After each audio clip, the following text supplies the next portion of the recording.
So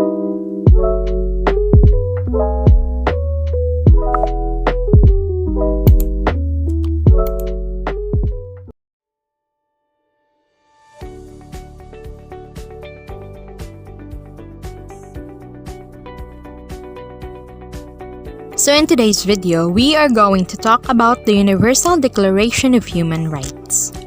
So what exactly is human rights? Well, human rights are the rights we have simply because we exist as human beings. They are not granted by any state. These universal rights are inherent to us all, regardless of our nationality, sex, national or ethnic origin, color, religion, language, or any other status. They range from the most fundamental, the right to life, to those that make life worth living, such as the rights to food, education, work, health, and liberty. So here are the characteristics of human rights. First, universality and inalienability. Human rights are universal and inalienable. All people everywhere in the world are entitled to them. The principle of universality of human rights is the cornerstone of international human rights law. This means that we are all equally entitled to our human rights. This principle, as first emphasized in the UDHR Article 1, all human beings are born free and equal in dignity of all rights. Inalienability, meaning it can't be taken away. Your right is yours, and in any situation and circumstances, you have that, except in specific situations and according to due process. For example, the right to liberty may be restricted if a person is found guilty of a crime by a court of law. Second is indivisible and interdependent. All human rights are indivisible and interdependent. This means that one set of rights cannot be enjoyed fully without the other. For example, making progress in civil and political rights makes it easier to exercise economic, social, and cultural rights. Similarly, violating economic, social, and cultural rights can negatively affect many other rights. Equality and non-discriminatory. Non-discrimination cuts across all international human rights law. This principle is present in all major human rights treaties. It also provides the central theme of two core instruments: the International Convention on the Elimination of All Forms of Racial Discrimination and the Convention on the Elimination of All Forms of Discrimination Against Women. Is both rights and obligations. The obligation to respect means that states must refrain from interfering with or curtailing the enjoyment of human rights.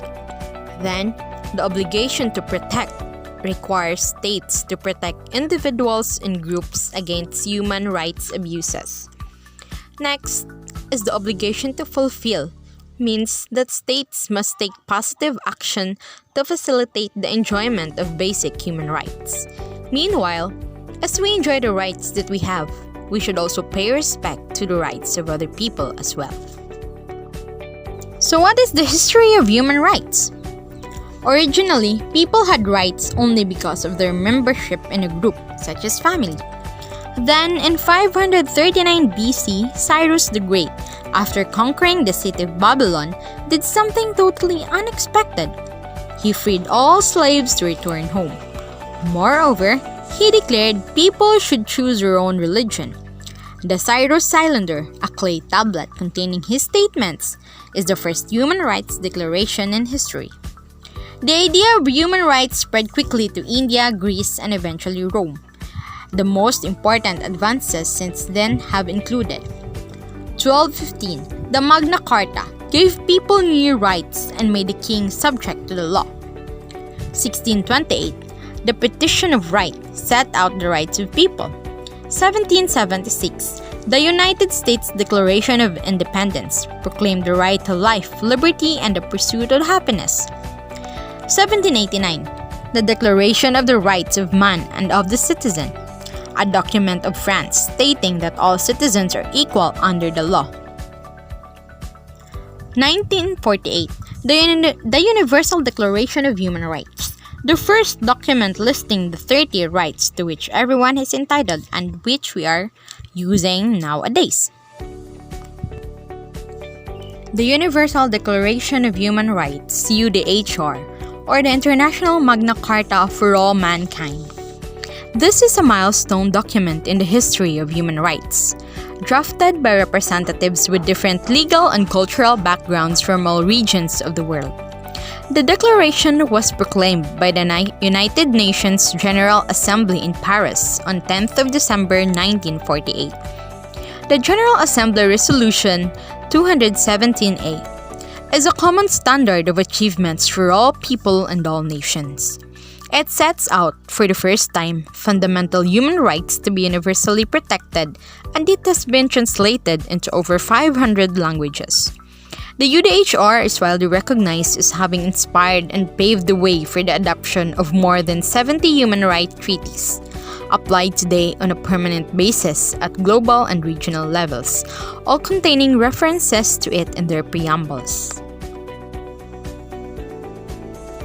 Therefore, the General Assembly proclaims this Universal Declaration of Human Rights as a common standard of achievement for all people and all nations, to the end that every individual and every organ of the society, keeping this declaration constantly in mind, shall strive by teaching and education to promote respect for these rights and freedoms, and by progressive measures, national and international, to secure their universal and effective recognition and observance, both among the people of member states themselves and among the people of territories under their jurisdiction. All human beings are born free and equal in dignity and rights. They are endowed with reason and conscience and should act towards one another in the spirit of brotherhood. We have the same rights and freedom.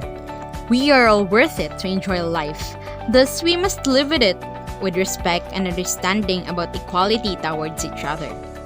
We are born with the ability to think and to know right from wrong, and we should act towards others in the spirit of friendliness.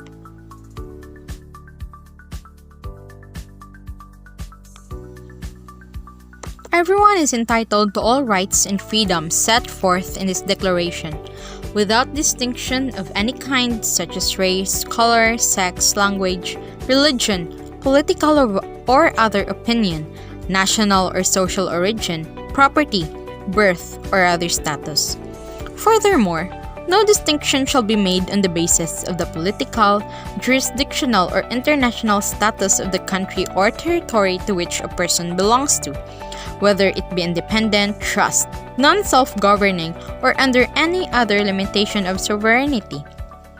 The significance of this short statement stressing the words everyone and without discrimination of any kind cannot be stressed enough. It means that all people everywhere are entitled to all human rights.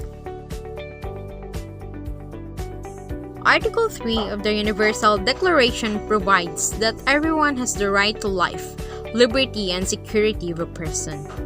This is not simply an Enlightenment reflex, but a profound reaction to what went on in the concentration camps. Article 3 overlaps with Article 25 and should be read in conjunction with Article 5, which provides that no one shall be subjected to torture or cruel, inhuman, or degrading treatment or punishment, and Article 9, which provides that no one shall be subjected to arbitrary arrest, detention, or exile.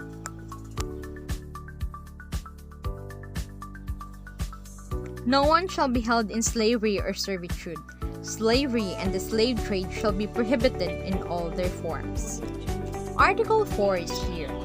No one has the right to make us a slave, and we cannot make anyone our slave.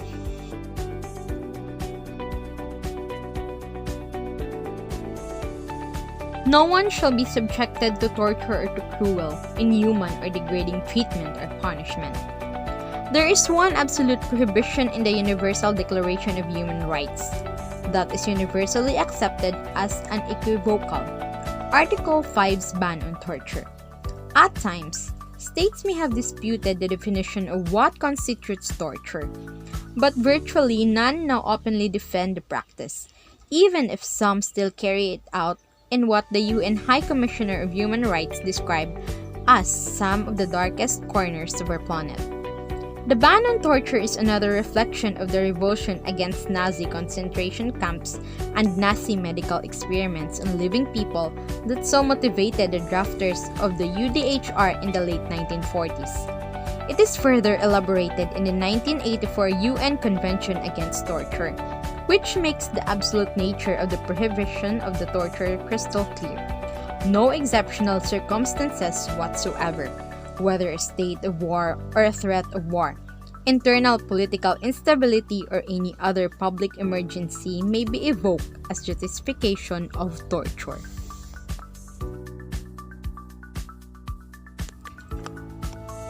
Everyone has the right to recognition everywhere as a person before the law.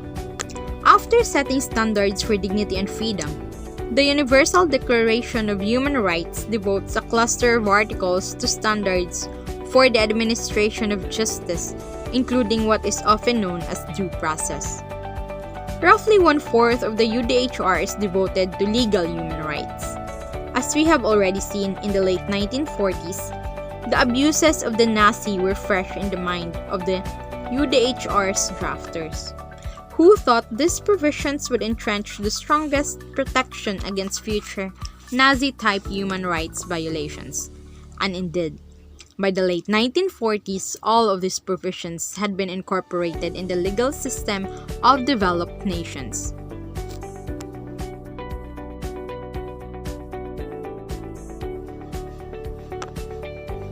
All are equal before the law and are entitled without any discrimination to equal protection of the law. All are entitled to equal protection against any discrimination in violation of this declaration and against any incitement to such discrimination. Article 7 says the law is the same for everyone and must treat everyone in all these categories fairly. 3 times within 39 words, it bans discrimination. These principles of equality and non-discrimination help form the rule of law. These obligations are further elaborated in a number of international instruments to combat specific forms of discrimination against not only women, but also indigenous peoples, migrants, minorities, people with disabilities. Discrimination on the grounds of race, religion, a sexual orientation, and gender identity are also covered.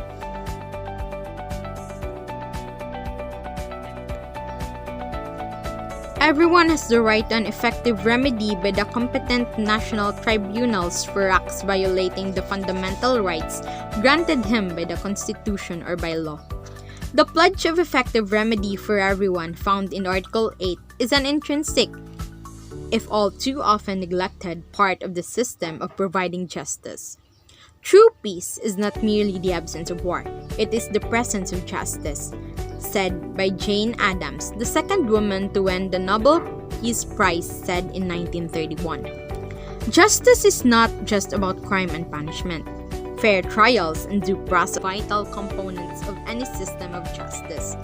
But as defined in the UDHR, justice is a holistic concept which also includes providing effective remedies for injustice and violations of the rights of all individuals, as granted by the Constitution or by law, and not necessarily simply financial compensation. As the old saying goes, money does not buy forgiveness, nor does it solve all woes.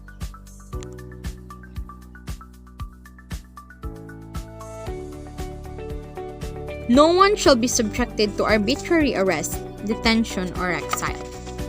Freedom from arbitrary detention is closely related to other sections of the Universal Declaration of Human Rights. Article 3's right to life and the Article 5's ban on torture and cruel, inhuman, or degrading treatment or punishment. Detention is considered arbitrary if there was no fair trial, or there is no legal basis for it, as when a person is kept in custody after serving their sentence. Everyone is entitled to full equality to a fair and public hearing by an independent and impartial tribunal in the determination of his rights and obligations and of any criminal charge against him. The right to a fair trial is at the heart of Article 10, one more section of the 1948 Universal Declaration of Human Rights, which aims to prevent a repetition of the atrocities of Hitler's Germany, where compliant judges and courts serve the aims of the Nazi rather than the cause of justice in the interest of the people. Some guarantees of fair trial, including the right to presumption of innocence, can also be found in Articles 6, 7, 8, and 11 of the Declaration. The right to fair trial has been accepted beyond dispute by every country, even if they do not always honor it. Fair trials not only protect suspects and defendants, they make society safer and stronger by solidifying confidence in justice and the rule of law.